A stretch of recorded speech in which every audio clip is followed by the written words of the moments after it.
محسنین تک، یا جو لوگ بھی اس طرح کے معاملات میں آگے بڑھتے ہیں، حفظ کرواتے ہیں اپنے پیسوں سے کسی کو کہ بھئی ہم فلانے بچے کی کفالت کرتے ہیں، فلانے کی کفالت کرتے ہیں، ہم حفظ کروائیں گے، تو ان کو انشاءاللہ اس کا ثواب پہنچتا رہے گا۔ جی، ماں باپ مشرکین ہیں، مر چکے ہیں، ان کے لیے دعا کر سکتے کہ نہیں؟ بھائی پوچھ رہے ہیں کہ اگر ماں باپ مشرکین ہوں کیا ان کے لیے دعا کر سکتے ہیں؟ مشرکین دو طرح کے ہیں، ایک تو یہ کہ کلمہ پڑھنے کے بعد ان کو علم نہیں ہے کہ درگاہ یہ وہ پوجنا جائز ہے اور وہ مر گئے، اور ایک مشرکین تو وہ ہیں جو کفار و مشرکین ہیں، یعنی وہ باپ دادے سے کافر اور مشرک ہیں، ان کے لیے تو دعا نہیں کرنا چاہیے۔ لیکن جو اس میں ہیں تھے، مر گئے، ان کو نہیں پتہ تھا توحید کیا ہے، سنت کیا ہے، شرک کیا ہے، تو آپ اس کے لیے اللہ سے یہ دعا کر سکتے ہیں کہ اللہ میرے ماں باپ نہیں جانتے تھے، اگر جانتے تو وہ ضرور راستے پر آتے، توحید کے راستے پر، لیکن اگر نہیں جانتے تو اللہ تو ان کے لیے جو جیسا تیرے لیے مناسب ہے، اے اللہ ان کے ساتھ اچھا سلوک فرما۔ نہیں، وہ کیسے بھی تھے، ان کو نہیں پتہ تھا، ہو سکتا ان تک دعوت نہ پہنچی ہو، ہے نا، تو ان کے لیے اس طرح سے دعا کر سکتے ہیں کہ اللہ ان تک دعوت نہیں پہنچی، اگر وہ صحیح بات ان کو بتائی جاتی۔ افسوس ہوتا ہے اسی بات کا کہ ہمارے ماں باپ کفر پر، شرک پر مر رہے ہیں، اور یہ ہماری فصلیں سب لوگ کاٹ رہے ہیں اور ہم بیٹھے ہوئے منہ دیکھ رہے ہیں اور ہم کچھ بول نہیں پاتے، ہم بولتے بھی ہیں تو الٹا چور کوتوال کو ڈانٹنے والی بات ہوتی ہے، افسوس ہوتا ہے۔ جی بھائی، میرا سوال یہ ہے کہ کسی کے یعنی دوست احباب یا رشتہ دار اس دنیا سے چلے جاتے ہیں، کیا ان کے لیے ہم عمرہ کر سکتے ہیں؟ عمرہ بدل کا سوال ہے بھائی۔ اگر آپ نے پہلے عمرہ کیا ہے تو ان کی طرف سے عمرہ یا حج اگر وہ انتقال کر چکے ہیں تو کرنے میں کوئی حرج نہیں، کر سکتے۔ کوئی دلیل نہیں ہے، اس کی دلیل یہی ہے کہ حج بدل کر سکتے ہیں تو عمرہ بھی کر سکتے ہیں، بس اس کی کوئی دلیل نہیں، اسی کے اوپر قیاس کرتے ہیں۔ آئیے بھائی، آپ آئیے۔ اور کوئی سوال؟ جی ہے، یہ غیر مسلم بھائی تھے، پہلے مسلمان جو گئے ہیں۔ ماشاء اللہ۔ آئیے بھائی، آئیے۔ آپ یہ بتائیں نا کہ آپ مسلمان کیوں ہوئے؟ چلیں اٹھے اٹھے اٹھے اٹھے، ماشاء اللہ، مبارک ہو بھائی، ماشاء اللہ، ہے نا، آپ کلمہ سنائیں اور ماشاء اللہ تبارک اللہ، بڑی خوشی کی بات ہے۔ ارے مائک دو بھائی، مائک دو، مائک دو۔ ہاں، لا الہ الا اللہ محمد رسول اللہ، اللہ اکبر، ماشاء اللہ۔ ایک سوال، اب آپ یہ بتاؤ کہ آپ مسلمان کیسے ہوئے، کیوں ہوئے، کیا چیز آپ کو اسلام میں اچھی لگی؟ ہمارے یہ ہم نے ہر چیز اچھی پایا، ہم نے دونوں کا مطالعہ کیا، ہاں ہاں، اس میں ہم نے اسلام کو اچھا سمجھا، اس لیے یعنی اسلام میں کون سی بات آپ کو اتنی اچھی لگی کہ جس نے آپ کو پیچھے، دیکھو یہ پوچھنے کا حق ہم کو نہیں ہے، لیکن صرف اپنے ایمان کو تازہ کرنے کے لیے، اپنی معلومات میں زیادتی کرنے کے لیے ہم آپ سے یہ پوچھ رہے ہیں۔ ہم نے مسلمان کا اخلاق جو اچھا دیکھا، اس کے بعد واللہ کون سا اخلاق مسلمان کا آپ کو اچھا لگا؟ ہر چیز کا، جیسے ویوہار، اطمینان، اللہ اکبر، یعنی ہم اخلاقی طور پر اگر اور اچھے ہو جائیں تو آپ جیسے اور بھی ہمارے دوست بن سکتے ہیں، اور بھی ہمارے بھائی بن سکتے ہیں، تو گویا اخلاق جو اسلام کا ہے وہ بڑا اعلیٰ ہے نا۔ مسلمان ہونے سے پہلے کیا تھے آپ؟ ہم نے نہیں، ہندو تھے، کیا تھے؟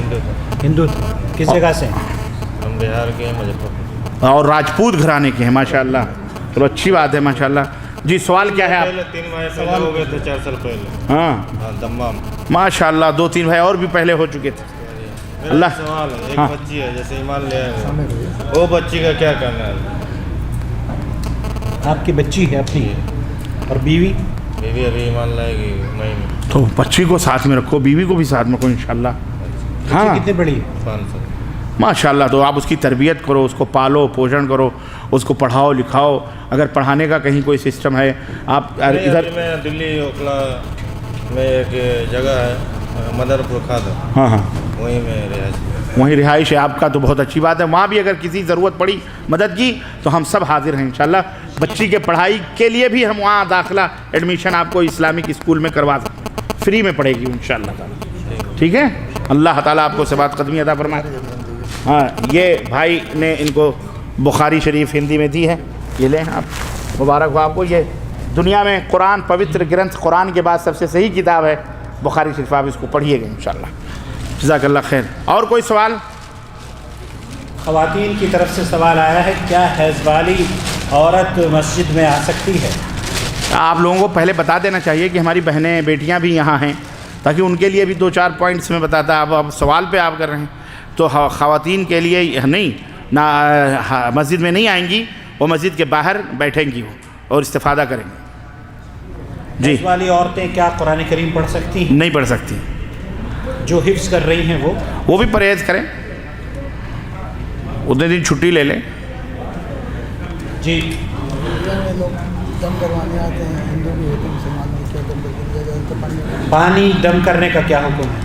ہندو اور مسلمان دونوں کو دیا جاتا ہے۔ پانی دیکھیں دم جائز ہے، رقیہ جس کو کہتے ہیں، آپ کلوز برب الفلق دعا پڑھ کے پانی پہ دم مطلب تھوک نہ ماریں، بلکہ تھوڑی سی تھوک کے ساتھ اندر ڈالیں، کیونکہ اللہ کے نبی صلی اللہ علیہ وسلم ایسے ہی دعا کیا کرتے تھے، تو آپ تھوڑی سی تھوک کے ساتھ ہیں تو لعاب اس کے اندر جائے گا، تو انشاءاللہ وہ ہے اصل چیز جو شفا کا ذریعہ بنتی ہے دعاؤں کے ساتھ، تو جائز ہے، کوئی حرج نہیں ہے، غیر مسلم ہو غیر کوئی بھی ہو، قرآن کریم کو بھی پڑھ کر غیر مسلم پر دم بالکل کیا جا سکتا ہے، بالکل کیا جا سکتا ہے، شفا ہے ہر ایک کے لیے انشاءاللہ، اور اس کی برکت سے انشاءاللہ اگر اسے شفا ملی، کیونکہ اللہ تبارک و تعالیٰ اسے اسلام کی ہدایت بھی دے سکتا ہے۔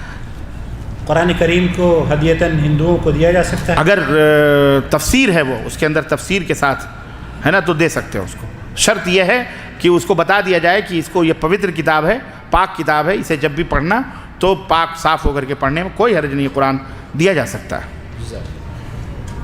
اور کوئی سوال؟ اور کوئی سوال بھائیو؟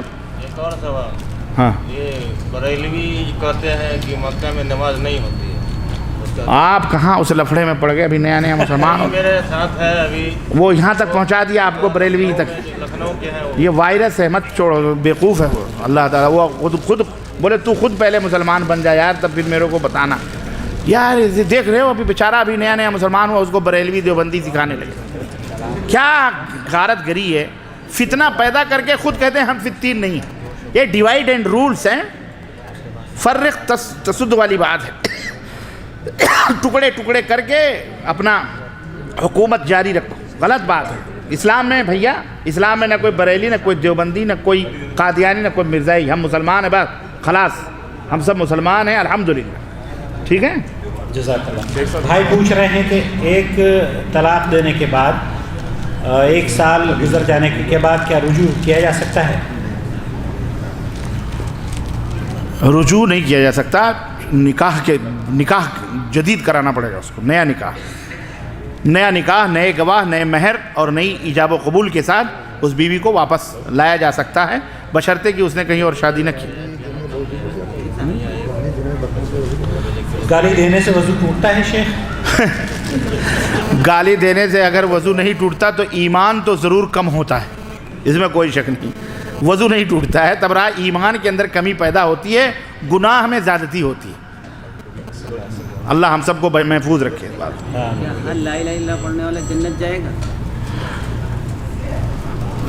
بھائی پوچھ رہے ہیں کیا ہر لا الہ الا اللہ پڑھنے والا جنت میں داخل ہوگا؟ اللہ کے رسول صلی اللہ علیہ وسلم نے حضرت ابو ہریرہ رضی اللہ تعالیٰ عنہ نے ایک سوال کیا کہ اللہ کے نبی کہ قیامت کے من اسعد الناس یوم القیامہ بشفاعتک یا رسول اللہ، اے اللہ کے نبی قیامت کے دن آپ کی سفارش کا سب سے زیادہ خوشبخت آدمی، خوش نصیب کون ہوگا؟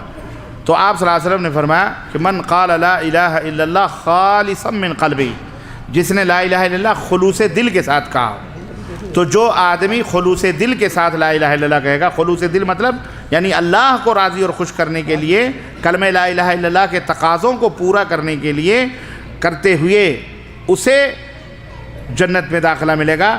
ہر لا الہ الا اللہ کہنے والے کو جنت میں داخلہ نہیں ملے گا، بلکہ جنت میں ہر وہ شخص جائے گا جو لا الہ الا اللہ کہتے ہوئے اس کے تقاضوں کو پورا کرے، اس کے تقاضوں کو۔ اسی لیے اقبال نے کہا تھا کہ زبان سے کہہ بھی دیا لا الہ تو کیا حاصل، دل و نظر جو مسلمان نہیں تو کچھ بھی نہیں، ٹھیک ہے؟ اور کوئی سوال؟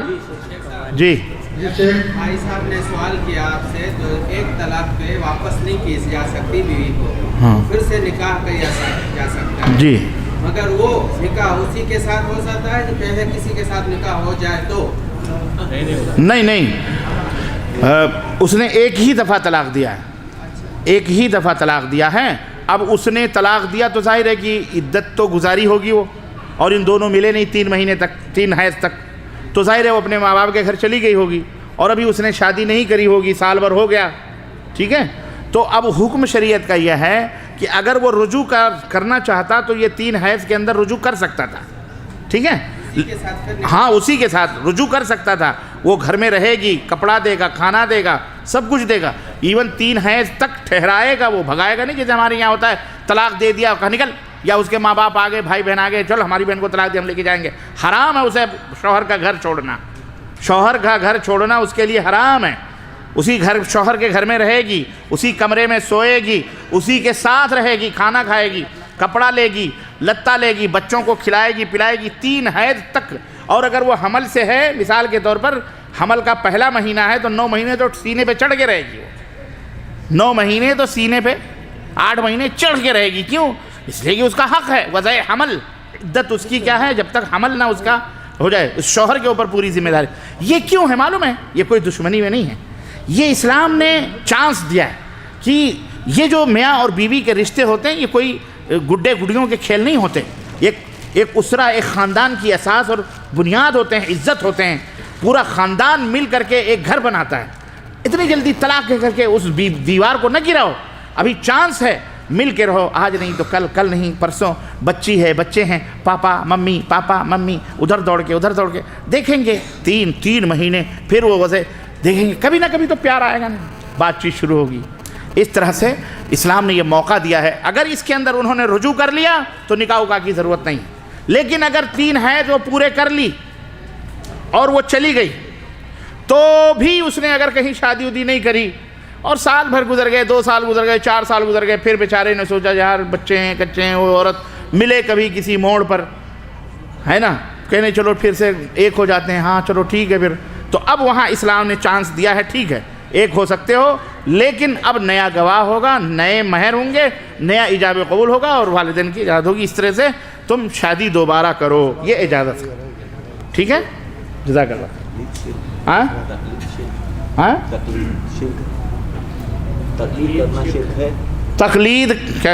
کرنا شرک ہے. اس کی وضاحت ہے، اس کی توضیح ہے نا. ہر تقلید سب سے پہلے کہتے کس کو ہیں، اس کو سمجھنے کی ضرورت ہے. بہرحال اس کی تفصیل ہے، یہ بعد میں ہم بتائیں گے کسی موقع پر. ابھی اس کی جی شیخ آپ نے بھی بتایا کہ مشرک کے لیے جو ہے دعا نہیں کی جا سکتی. پھر آپ اس کی وجہ کی مسلمان جو جس کے بارے میں نہیں معلوم مشرک ہے نہیں ہے، لیکن ہمارے معاشرے کے اندر جو مسلمان ہیں وہ قبروں کی پوجا بھی کرتے ہیں، وہ سجدے بھی کرتے ہیں. ایسے لوگوں کا کیا حکم ہے تو مسلمان؟ ہاں، ایسے لوگوں تک دین پہنچایا جائے، انہیں بتایا جائے، انہیں سمجھایا جائے کہ یہ شرک باللہ ہے، دلائل دیے جائیں. اگر وہ مانتا ہے تو ٹھیک ہے، نہیں مانتا ہے تو وہ مشرک ہے. اگر مر گیا اسی حالت میں آپ نے سمجھایا ہے، دین پہنچایا ہے تو مر گیا تو وہ مشرک ہے، اس کے لیے دعا کرنا حرام ہے. لیکن عموماً لوگوں کو نہیں پتہ ہے، عام لوگوں تک ابھی دین نہیں پہنچا ہے، نہ ان کو سمجھایا گیا، نہ ہی ان تک وہ دین کو پہنچایا گیا. حجت جب تک قائم نہیں کریں گے، جب تک آپ کسی کو مشرک یا کافر نہیں کہہ سکتے.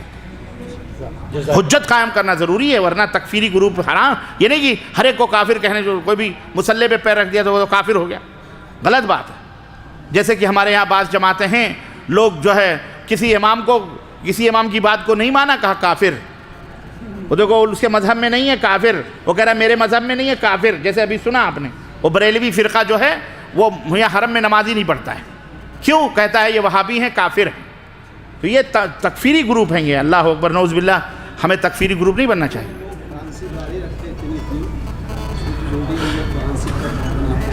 دیکھیں داڑھی اللہ کے نبی صلی اللہ علیہ وسلم کے ہاں جو ہے وہ پورا داڑھی اللہ کے نبی رکھتے تھے، یہی سنت ہے اور اسی کے مطابق رکھنا چاہیے. اب جو لوگ رکھتے ہیں چھوٹی موٹی کاٹ پیٹ کے، وہ بہرحال شریعت کے مطابق ان کی داڑھی نہیں ہوتی. جزاک اللہ خیر. بھائی پوچھ رہے ہیں قوالی سننے کے بارے میں کیا حکم ہے؟ واو، اب وہی رہ گیا ہے نا. قرآن سنو، قوالی مت سنو، حرام ہے، حرام ہے. قوالی وغیرہ یہ تمام سب باجے گاجے سب حرام ہیں. قرآن کریم سنو، سب سے بہترین چیز ہے. جی وضو کے بارے میں پوچھا گیا ہے کہ جن لوگوں کو پیشاب کے قطرے وضو کرنے کے بعد ان کو بیماری ہوتی ہے، ان کے بارے میں کیا حکم ہے؟ ان کے لیے معاف ہے. ہر نماز کے لیے وہ وضو بنائیں گے، چڈیاں استعمال کریں بس، اور ہر نماز کے لیے وضو بنائیں گے. ہر وقت کی نماز کے لیے، یہ نہیں کہ ہر نماز کے لیے، ہر وقت کی نماز کے لیے وہ وضو بنا کے نماز پڑھیں گے. اللہ تعالیٰ نے ان کے لیے معاف کیا ہے. جی وطر پڑھنے کا قرآن حدیث کا طریقہ بتائیں نبی صلی اللہ علیہ وسلم. وطر قرآن کریم میں نہیں ملے گا آپ کو، البتہ یہ ہے کہ حدیث میں ہے. اللہ کے رسول صلی اللہ علیہ وسلم وطر جیسے امام حرم پڑھتے ہیں، ایک طریقہ تو یہ ہے. دونوں طریقے حرم میں پڑھے جاتے ہیں کہ مطلب 2 رکعت پڑھ کے سلام پھیر دو اور پھر 1 رکعت پڑھو، ہے نا، ایک طریقہ یہ ہے۔ اور دوسرا طریقہ یہ ہے کہ 3 رکعت اگر آپ پڑھنا چاہتے ہیں مسلسل تو آپ بیچ میں تشہد میں نہ بیٹھیں، دوسری رکعت میں کھڑے ہو جائیں بلا تشہد کے، اور تیسری رکعت میں 1 سلام پھیر کر کے آپ وطر کر لیں، یہ ایک طریقہ ہے۔ 5 رکعت پڑھنا چاہتے ہیں تو بھی یہی ہے کہ مسلسل کھڑے ہوتے جائیں، آخر میں بیٹھیں 1 تسلیم کے ساتھ۔ تو یہ 2 طریقے اللہ کے رسول صلی اللہ علیہ وسلم ثابت ہیں، اور اس کے علاوہ کوئی طریقہ نبی صلی اللہ علیہ وسلم ثابت نہیں ہے۔ کون؟ ہم لوگ وہاں پڑھتے تھے، آپ لوگ پڑھتے ہو؟ پتہ نہیں کیسے پڑھتے ہو کیا؟ پڑھتے تھے مغرب کی طریقے۔ ہاں، وہ جو ہم لوگ پڑھتے تھے پہلے، اچھا، وہ غلط طریقہ ہے، وہ صحیح طریقہ نہیں ہے، وہ اللہ کے رسول صاحب ثابت نہیں ہے۔ جی آپ لوگ ایسے ہیں جیسے سب لوگ پڑھتے تھے، سب سمجھدار لوگ ہیں۔ جی اور کوئی سوال؟ جی کیا عورت نماز جنازہ پڑھ سکتی ہے؟ حضرت امام ہے کیا عورت نماز جنازہ پڑھ سکتی ہے؟ جی جناب علی، حرم میں تو سب پڑھتی ہیں الحمدللہ ہماری بہنیں ہیں۔ دوسرے امام احمد بن حنبل رحمۃ اللہ علیہ کے جنازے میں 3.5 لاکھ عورتوں کی شریک، اور اتنا بڑا جنازہ عورتوں کا کسی امام یا کسی کے جنازے میں اتنی عورتیں نہیں شریک ہوئیں جتنا امام احمد بن حنبل رحمۃ اللہ علیہ کے جنازے میں صرف 3 لاکھ عورتیں، مردوں کی تو خیر کوئی بات ہی نہیں تھی۔ امام اہل السنہ والجماعہ ابن تیمیہ رحمۃ اللہ علیہ